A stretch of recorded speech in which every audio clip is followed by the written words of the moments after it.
മത്സരിക്കുന്നുണ്ടോ?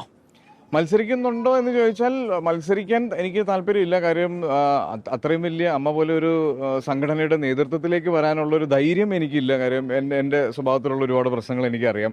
അങ്ങനെ ഒരു നേതൃത്വ പാഠവുമുള്ള ആളൊന്നും അല്ല ഞാൻ.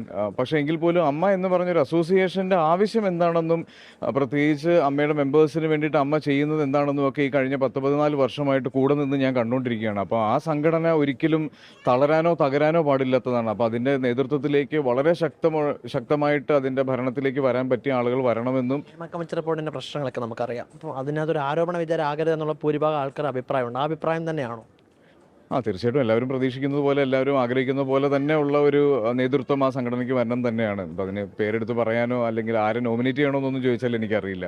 എന്തായാലും സംഘടനയ്ക്ക് നല്ലത് വരുന്ന രീതിയിലുള്ള ആളുകൾ തന്നെ മുന്നോട്ട് വരണം എന്നാണ് ഞാൻ ആഗ്രഹിക്കുന്നത്. സഖാവ് VS പറ്റി ഇപ്പം ഞാനായിട്ട് പ്രത്യേകിച്ചൊന്നും പറയാൻ പറ്റില്ല. അദ്ദേഹത്തിന് ഈ ഒരു ജീവിതകാലത്തിൽ നമുക്ക് അദ്ദേഹത്തിൻ്റെ ഒപ്പം അല്ലെങ്കിൽ അദ്ദേഹത്തിനെ കാണാനും ഒക്കെ പറ്റി എന്നുള്ളത് തന്നെ ഒരു വലിയ അംഗീകാരമായിട്ട് നമ്മളെല്ലാ മലയാളികളും കാണുന്നു.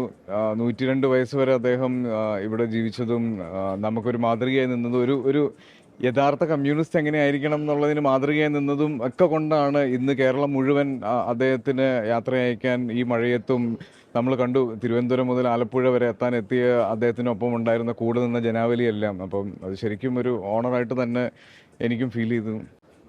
അത് തന്നെയാണ് ആസിഫ് അലി വ്യക്തമാക്കുന്നത്. അമ്മ സംഘടന അതിന്റെ തെരഞ്ഞെടുപ്പിലേക്ക് പോവുകയാണ്. ആരോപണ വിധേയരല്ലാത്ത ശക്തമായ ഒരു സാന്നിധ്യം കൃത്യമായി തന്നെ ഉണ്ടാകണമെന്ന് നടൻ ആസിഫ് അലി വ്യക്തമാക്കിയിരിക്കുകയാണ്. കൊച്ചിയിൽ നിന്ന് വിനോദിനൊപ്പം YS അഭിനന്ദ്, 24.